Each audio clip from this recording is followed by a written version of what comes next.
If you'd like me to mix a record for you, there's a link in the description for all of my YouTube viewers to get 25% off my engineer's booking link.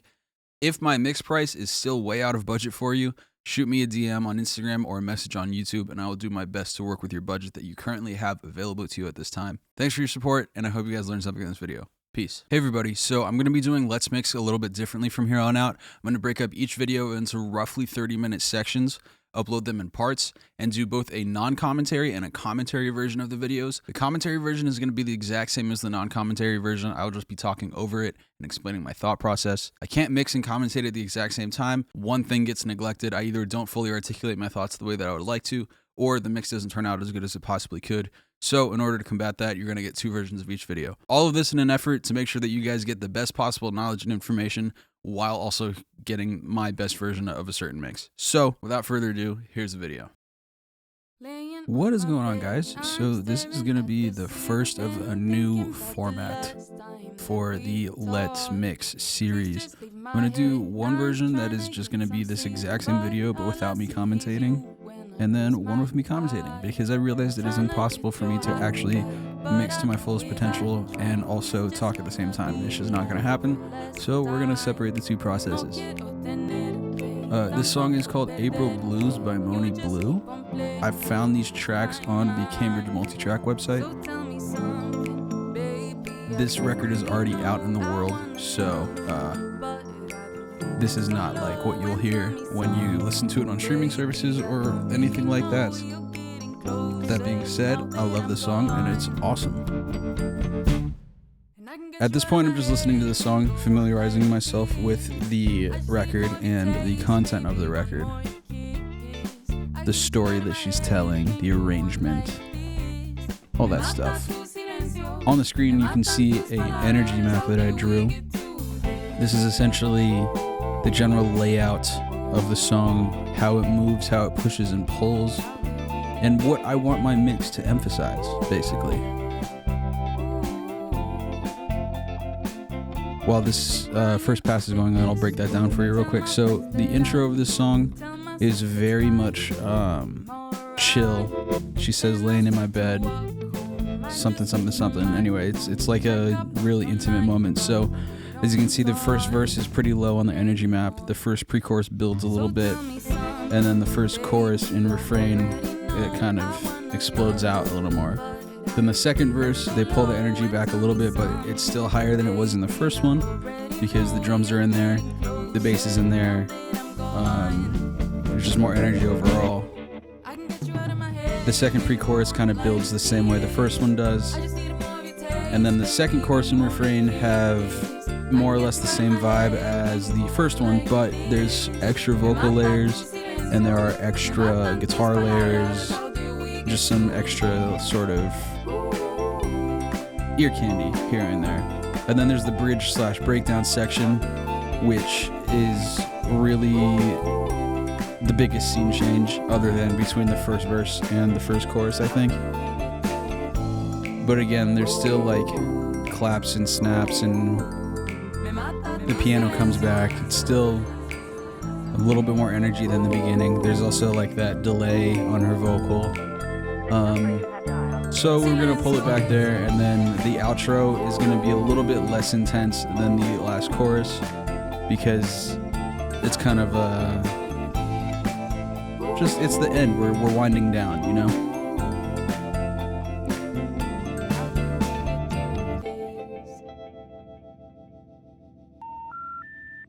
The number you have dialed has been changed. So at this point, I'm pretty sure this is where I go to draw that actual energy map. Yep. I'm going to cut through this part. I'll see you guys in a second. Okay, we're back. So I made the energy map for myself just so I have a guide and I don't get lost in the nitty gritty and stay focused on the overall story of the record and what I need to emphasize, where it needs to push and pull, all that good stuff.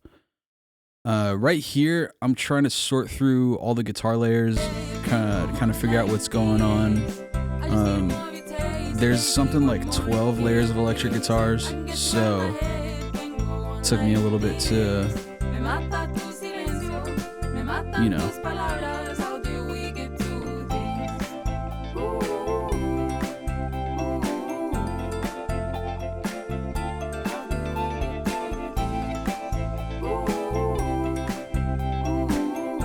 Right here I'm just panning things. I'm also realizing now that my keycaster double captured my mouse. So if that's confusing at all, I apologize, but focus on the one that's actually highlighting stuff. But yeah, right now I'm panning vocals, assigning certain things to certain tracks, depending on where I want them panned, so that I don't have to fully automate some things. I can just have dedicated tracks to the left, right, and center, and then down the line, if I want something a little more detailed as far as panning goes, I can automate it, and you'll see me do that on a guitar layer later on. The age-old rule of like the foundation of your mix is just levels and panning and like stereo image is very true, which is why I'm going through doing all of this stuff right now.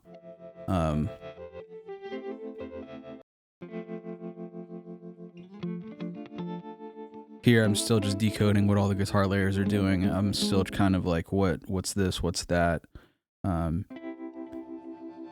There's these really cool swells and like tremolo-y sort of things, a call and response, so I want them kind of left and right so that they can talk to each other.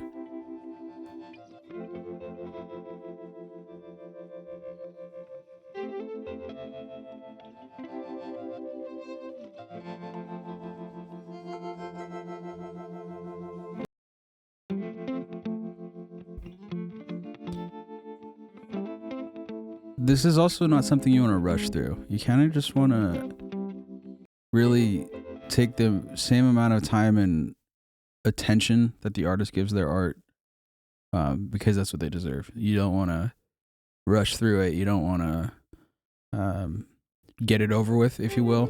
Get lost in the art, you know? It's cool to care.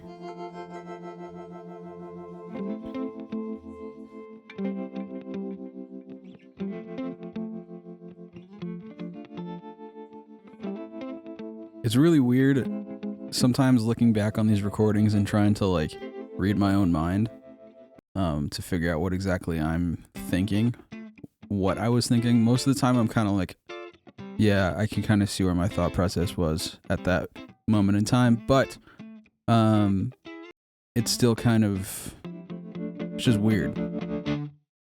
When I mix, I have a million thoughts going at once, and I only have one voice, so it's not like I can easily, remember all of that, or even articulate it all at once. In the chorus, there's these high-pitched guitars, so we're going to pitch those left and right, and then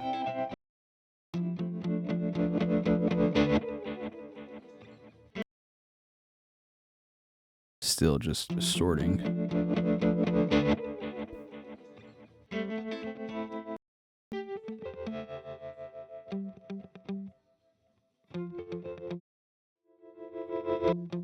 Yes, right here I want to go back and forth between these little swells.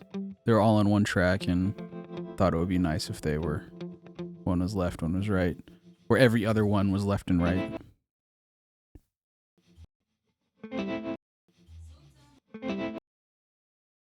A little bit of bleed from the monitors when they were recording, I guess. It's fine. Sometimes that's cool to have in there. You don't necessarily always want to get rid of it, but that being said, I think I did cut it out later on. Yeah, right here. But then it cuts off. So maybe I fade it out to not have it cut off unnaturally.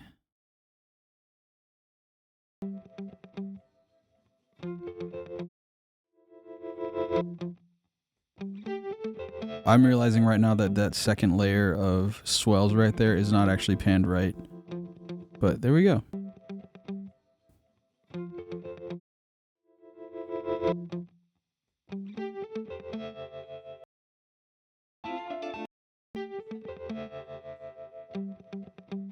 Again, this is just crafting the stereo image, helping the arrangement to be what it is without like stepping on it. So that little rhythmic section can be down the middle while those swells are on the left and right, because those are ear candy. It'd be nice to have them kind of draw your attention from left to right. And then when that sort of like arpeggio comes in right there. We have that panned a little bit. Well, it's not panned left right now, but I think I'm about to pan it left. But just having you can have a balanced mix just by having certain things placed to the left versus to the right, and having its like partner, if you will, pan the opposite way.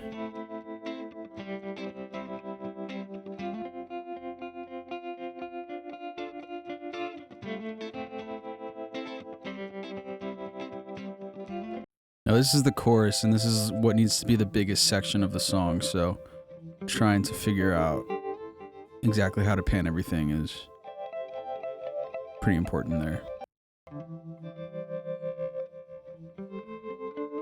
I remember thinking, since this is the bridge, we can really send everything really far wide out for this part.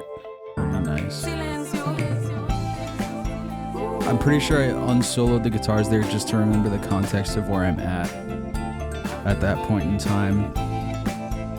There's definitely some things that I missed in that panning in this first pass, but I'll go back through and adjust it later on, I'm pretty sure.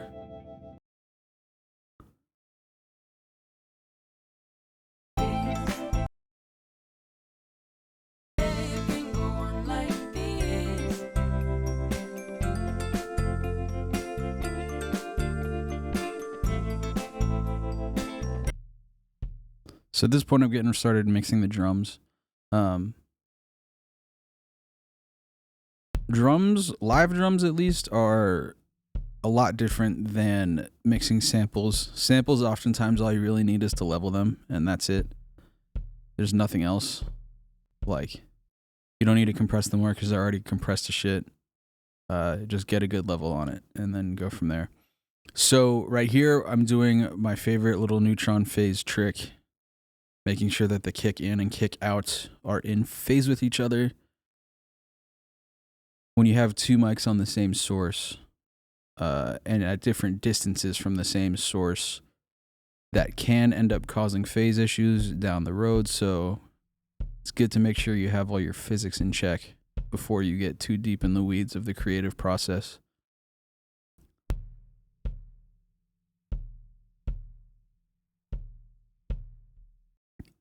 It shouldn't be that much of a difference if it's really out of phase, it's going to be a huge difference. If it's not that far out of phase, then you won't notice it a whole lot, but you should just feel it being a little bit more solid. Right here, I'm doing the same with the snare top and bottom. Snare top and snare bottom are two mics on the same source, so just want to make sure that those are in phase with each other. I like Neutron a lot because it does a phase rotation as far as like a knob goes, and not just a full flip. Because as you can see with the kick out, it wasn't a full 180 degrees out of phase. It was only 44 degrees out of phase. So if I were to try and do that with just a normal button, then I would be still the same amount out of phase, just 180 degrees the other way. Here I'm doing the same with the snare top and bottom. Again, it's 48 degrees out of phase. Really what this is just doing is helping your sounds be more solid. Make sure nothing cancels out that doesn't have to.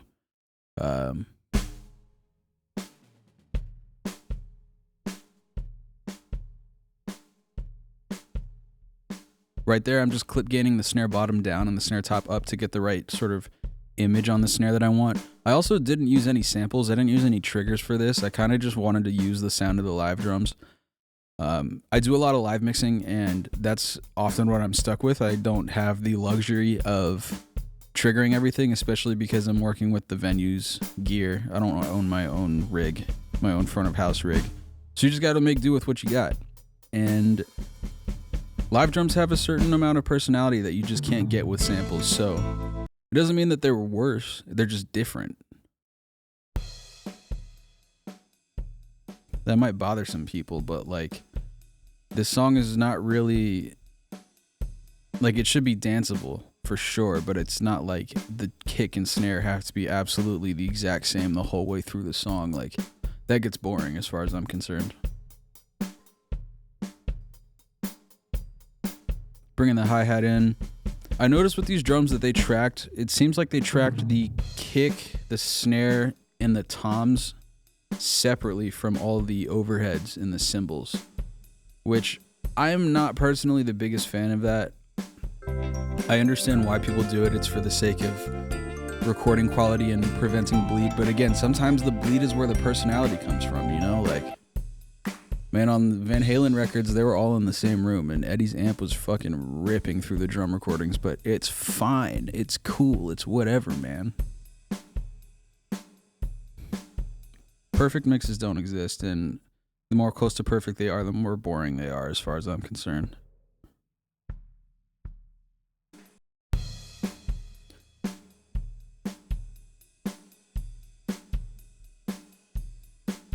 So kick in EQ, I only ever EQ after I get the levels right. If it's not good level-wise, then there's no point in reaching for an EQ. Start with volume, and then if you still need to EQ some things, go ahead. I was thinking the kick in was feeling a little boxy, so that's why that big 500 cut is there, and then just to get a little bit more cut with the top end so that it kind of has some presence, it boosts 5K, make it feel good. Right here I'm just leveling the snaps and the claps. Nothing too crazy.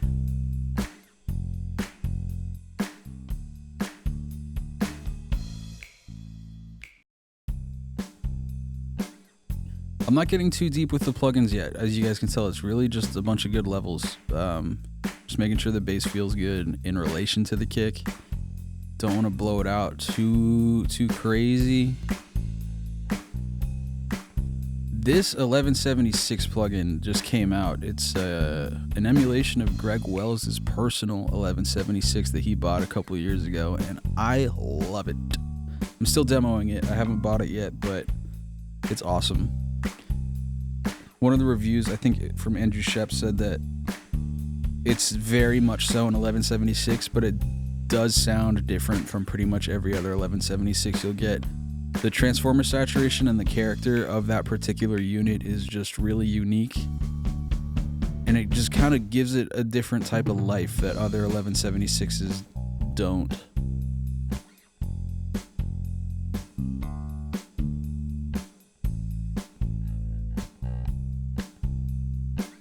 Right there, I just bypassed the EQ to make sure that it was actually making it better.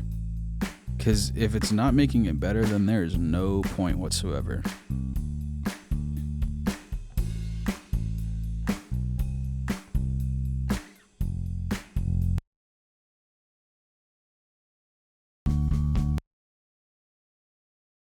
I got this next trick that I'm about to do from Jeff Ellis. His Mixer Brain course is freaking awesome. Highly, highly recommend. Single best piece of education I ever bought with my own money. J37 in parallel on the slap setting with the left and right delays being slightly different from each other. Makes it a little unique on either side and gives it just some dimension that wouldn't exist without that slight difference between the left and the right. It also adds some harmonic distortion, so it can help with like the mid-range of the bass. If the mid-range is kind of lacking, then it juices it up a little bit.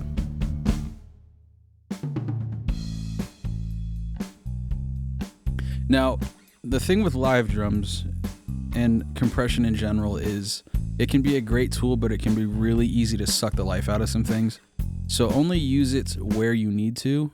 Don't do it for the sake of doing it. If that makes sense. Right here, I'm sending the kick and the snare mics to their own auxes so that I can process them as a whole rather than inserting separate plugins on each. I wanted to compress each of them a little bit to give it some more punch, you know. Pretty sure I used a different 1176 for the drums. I think I used the UA Rev E. Yeah. I should probably try the balcony left one on drums. Might as well just see what it does.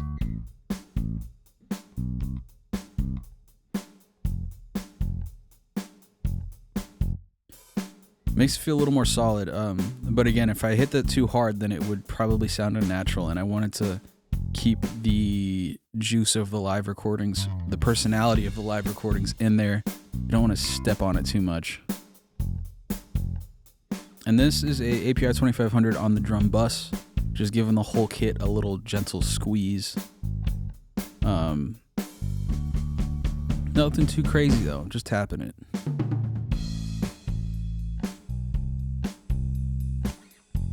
Track spacer, I'm setting the kick to the track spacer so that it can duck the bass out of the way a little bit, because there is a good danceability to this song. Feeling the kick the whole time is great. I don't necessarily need the kick to be heard like crazy. I just want it to feel like a solid backbone the whole time.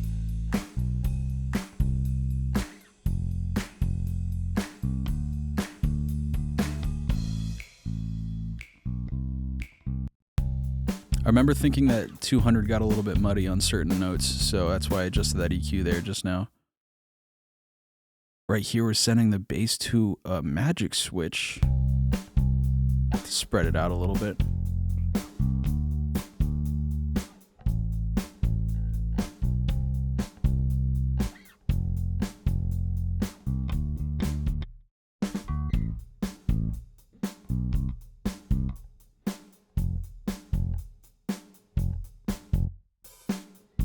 It already sounds a lot better. It feels good.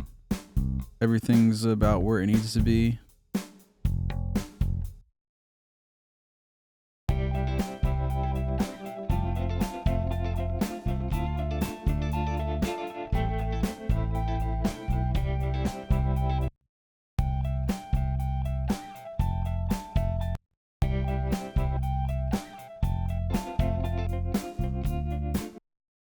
So right here, I realized that there are a double track of that higher pitch part, and then there's like an octave down.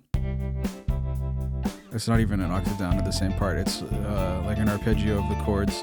So I want to pan it back and forth, but like at the rate that would match the rate of the higher pitched ones, if that makes sense.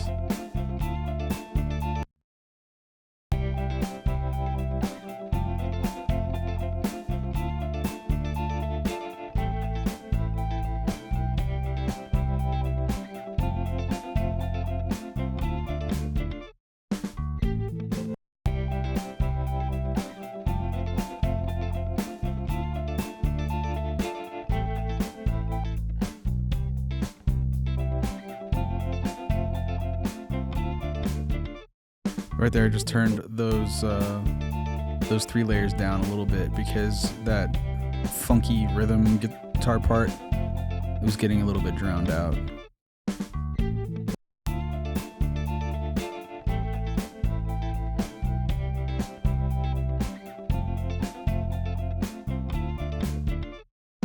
Turning them down a little bit more. I do remember that once I got back to this part later on down the road, I ended up turning everything back up a little bit, but that's what mixing is. It's going back and forth here and there, just very subtle tweaks until the whole thing explodes in this awesome sort of just a record. It feels like a record.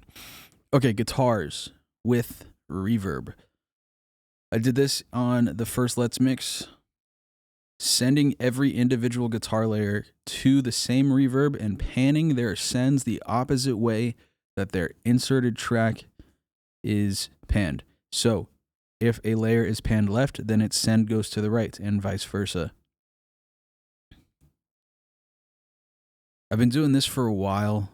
I did notice in the Mixer Brain course that Jeff Ellis also does this. So that kind of made me feel a little bit smarter than I might actually be, knowing that an accomplished mixer like him also does this. I'm not claiming that either of us invented this. I actually was told this from someone else, from the late great Mark Rubel, actually, down at the Blackbird Academy. He said, yeah, you can just create a nice little unique flavor of dimension in your reverbs if you pan certain things the opposite way of where they're panned in the track. Just gives it a different level of depth.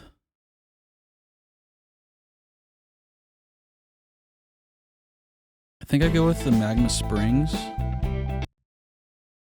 for the guitar reverb. Yeah.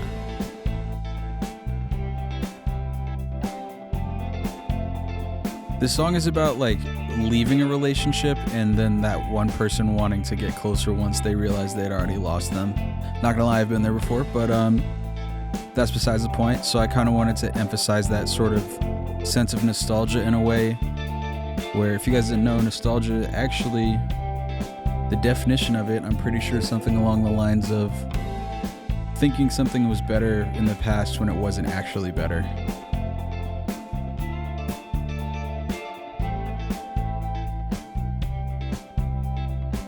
And I start with my reverbs at full unity, so it might sound like way too much, but then I just get a reset on the sound and level it to taste. I'm trying to craft this dreamy sort of aesthetic in the choruses.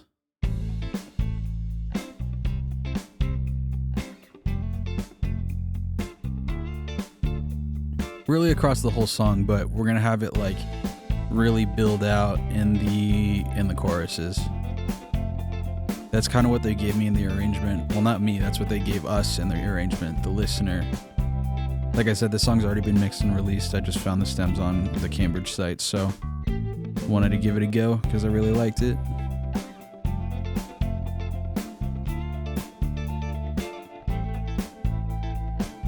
Right here, I'm pretty sure I'm thinking about sending all the guitars to a chorus just for some extra spread. Oh, the Lossy. Yeah, okay. So I remember thinking Lossy is kind of fits into the nostalgic feel of Loss. And it's really dreamy. It's a really nice sounding plugin if you get it tweaked right. Kind of lo-fi.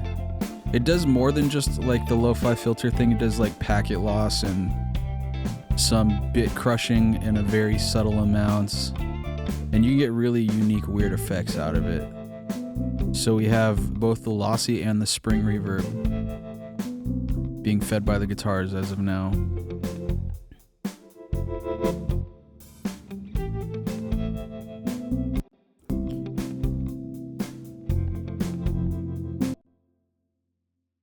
Sent this synth to the width bus just to spread it out more. It's like a pad, kind of really soft, mellow sound.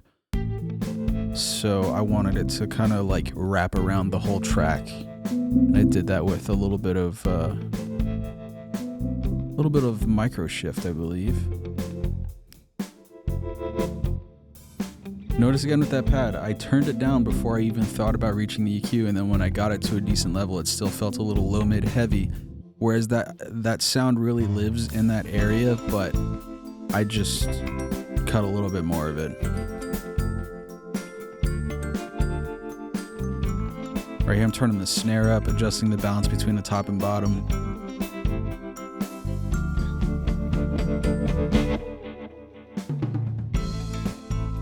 These drums are really live sounding, like they're not dampened a whole lot, and that kind of, it works.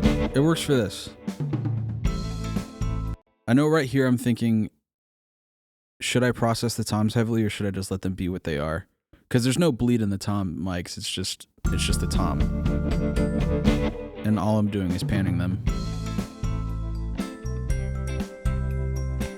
And honestly, I don't think I do anything to the toms for the rest of the song. The only processing they're going through is that 2500 right here on the drum bus.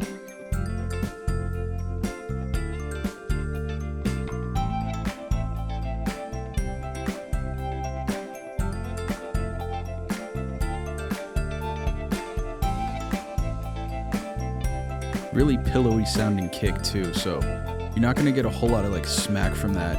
And then when you really try to like force it, it'll just like sound unnatural. So I'm kind of aiming for the feel thing more than anything.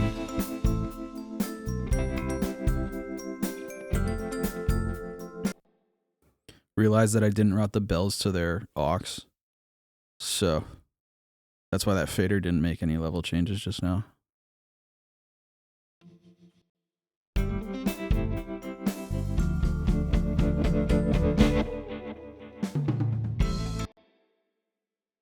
Looks like we're sending the bells to a delay. Oh yeah, I've also been turning off my syncs on the delays.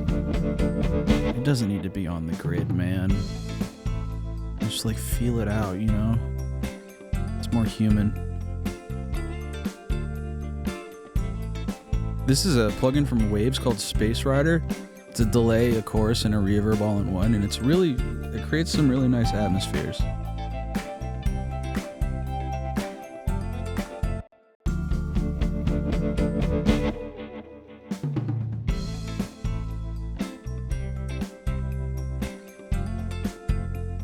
Right here, I'm thinking there's too much kick compression, but when you pull it out, pull the input down on the 1176, it's gonna obviously decrease the level, so I compensated for less compression with more output gain. Just because the incoming level is now quieter, so we're gonna turn it up afterwards.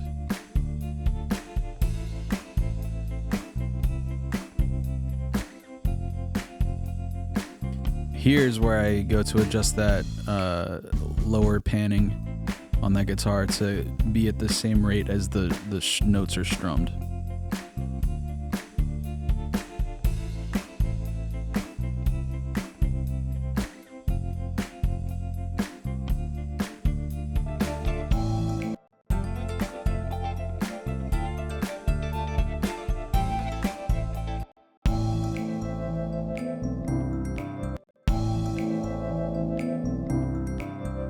So I didn't adjust the level of this piano. I went straight for the EQ, but that's because I thought the level was already in a good spot, and it's fine where it was. The number you have dialed.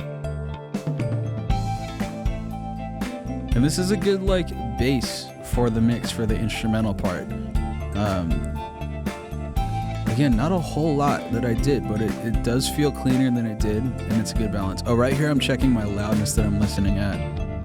I tried to mix around 80 dB C-weighted, I believe. Yeah, 80 dB C-weighted. Right there, I was just checking to see what my console monitor level was at, but 80 dB C-weighted with a slow reaction time.